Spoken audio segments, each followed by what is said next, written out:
Welcome to the Art Lady channel. Today's art lesson for my kindergartners who were 5 years old, mainly 5 and a few 6 right now, were sea turtles. And we looked at some green sea turtles and looked at their patterning on their arms and then some of the patterning on the shells. And then we came up with our own sea turtle designs.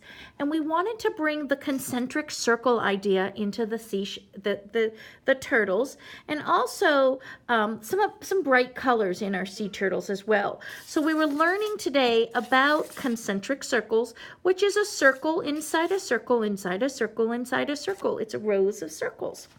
But this is a 6-year-old example, and I have some 5-year-old examples in here as well of the sea turtles. I also had the students paint in some seaweed in the background. And we did the seaweed last. I'm going to show you now, after I finish these few examples from the kids, I'm going to show you how we did this very quickly. And this could be done in one 30 to 40-minute art class. You can see how this child did some dark background, and then they did the lighter values of purple to the very end. It's up to you how you want to do your background, the color choices, but we always start off painting horizontal lines. And when we paint, we go back and forth to fill the background evenly and smooth.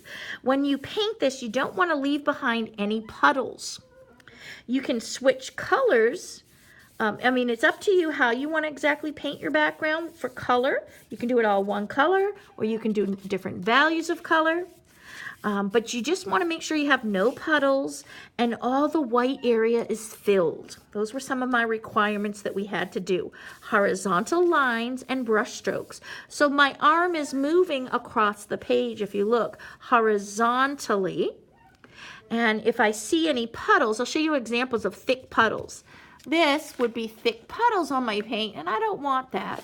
We're using tempera paint today, and I want this to just dry very quickly. So my arm is going horizontal, back and forth to smooth this out right here. And I don't want any puddles or streaks, and I want to cover all of my paper.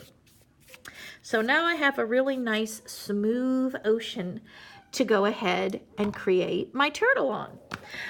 What I give the kids is I give them a turtle shape that's already cut out. And this comes from Accucut die cuts.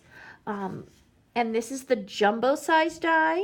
This could also be made into a pattern, or the teacher could make a pattern, or you could trace this off the internet and cut out your own turtle, or again, draw your own turtle and then cut that out. But because I wanted to do this in one class period, I gave the students the turtle and we concentrated on creating our concentric circles. So the next part of the lesson is to go ahead and start painting in your concentric circles. I start out taking my paints, and the first step for the turtles is to go ahead and paint tiny patterns, tiny little dots for the texture of the sea turtles' flippers. And so we take our brush, press down and move our brush so it's nice even little dots, and we do this in nice neat rows. We're going to do this for all of the flippers. These are the front flippers. And if you're going to draw your own sea turtle, let me bring this in closer so you can see. If you're going to draw your own sea turtle, look at how the flippers go. They go in the back. They curve to the back. And in this particular sea turtle, the front flippers are bigger than the back. Here's the black back flippers. So we just paint rows of neat dots. And it kind of gives an interesting pattern just by lifting and pressing your brush. And if you notice, I have to dip into my paints every few seconds so that I can reload my brush. And then I kind of wipe my brush and have it just barely any color, and I lightly print for texture on the face. Now later on I can go ahead and put some eyes on here, and our sea turtle's eyes are actually on the very edge, and I'll do that last with black. Our next step is to go ahead and start our concentric circles. So we trace around the edge of the sea turtle with our paint. We hold our brush straight up. Our fingers should be near the metal part here of the brush, and we let the hairs drag behind, and that's how you get a nice even line. And I'm going to kind of spin mine as I turn. I'm going to bring it back around, and I get nice, evened, thick lines. Let the hairs drag behind. It kind of fans out. If you notice when you press your brush, it fans out and gives a nice, even line. Then I'm going to go into, let me fix this one. I want a little bit thicker here. And then I'm going to go into another value color. Now, if you're going to switch color families, you want to make sure that you wash your brush. But the next value I'm going to go into is a red-violet value. And so red is part of this color, red-violet, so it's not going to hurt my brush. But it's the way your teacher or how you prefer it if you want to wash your brush. Some teachers like to have you wash your brush. For me, we just want to get it done quick, so we just, if it's the same color family, we don't have to wash. We learn about colors and color families and related colors. Now the next color I'm going to do is in the center, and you can see how this is the larger circle, or actually the shape is called an oval, and then the concentric oval's inside, so it's an oval drawn inside an oval, and now I'm going to make another oval right in here. It's like a target, and there's my last one right here. And if you want to do a little bit in the center, the smallest one, you could put a little bit in the center right here. There. Once we have our concentric circles painted, you can either leave it like this. Now for my kindergartners, the paintings I showed you that were done by kindergarten, we left them the way they were for kindergarten, right here. For my other grades, depending on the grade level, first, second, or third, we did some other printing on the inside. If you would like to do more printing, you can, or you can leave it just as your concentric circles. If you would like to do this printing, let me show you this. This is another thing, another layer that you can add to your paintings.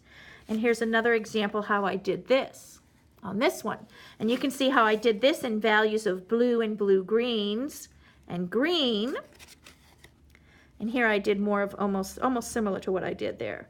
This was a green background, and this is the black background. So your backgrounds affect your color patterning as well. They really are beautiful once done. But I'm going to show you now how we did this with my other grade levels, because that just gives another level, another layer that you can do. So if you choose to do this, you can. You can start out by making in the center an X or a cross, and then connecting them. And I'm just printing with a piece of cardboard. I took a piece of scrap cardboard, dipped it into some paint on a tray, tapped on the side to release some extras, press and pull up, press and pull up. And then I'm coming off of this, press, skip a space, press, skip a space. So this almost formed a diamond then around that X or cross. Press, I'm going to press down below, press out here. You can see we're making this pattern. Press this way. Now when you press with the cardboard, don't press too hard, because what happens is you'll start smashing this. This will start getting soft. And then I'm going to connect all the bottom edges. And like I said, I didn't do this with my kindergarten, but I did do it with my first and second graders on up to fifth. That was very successful. But for the kindergarten, I just left the concentric circles.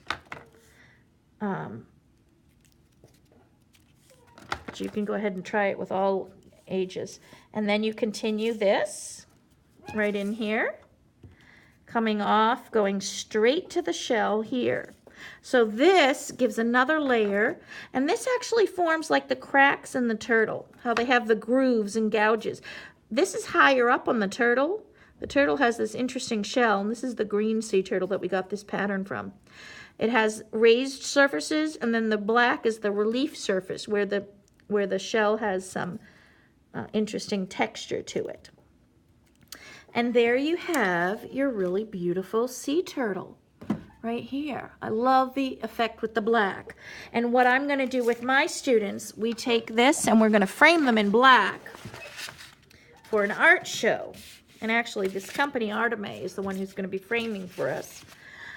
We place this on our paper here, and then you can go ahead and paint in some sponges or coral at the bottom, because our sea turtles live in the coral reefs. And the green sea turtle loves to eat sponges. And if you want to actually paint in some sponges, you can make branching sponges, or you can actually print with your cardboard even some of the sponges from the sea turtle. And my upper grades, I have them print sponges, just like this, with the cardboard. And this is the branching sponge right here. And that is our simple turtle in the coral reef. And if you like the video, make sure you click like so that I can make more videos. And if you leave a comment, I'd love to know how your turtles came out. And here's actually a sponge that the green sea turtles eat from the coral. And this sponge was washed up on shore about 30 years ago. I found it after a big storm. And it was washed up all dried out and dead. So I didn't actually pick it. So it was dried up and dead, and I used it as an example, and it's been in my art room ever since. But you can see how the branching system matches right in here. And this is actually what the sea turtles would eat, is this type of a sponge. And this is a soft sponge.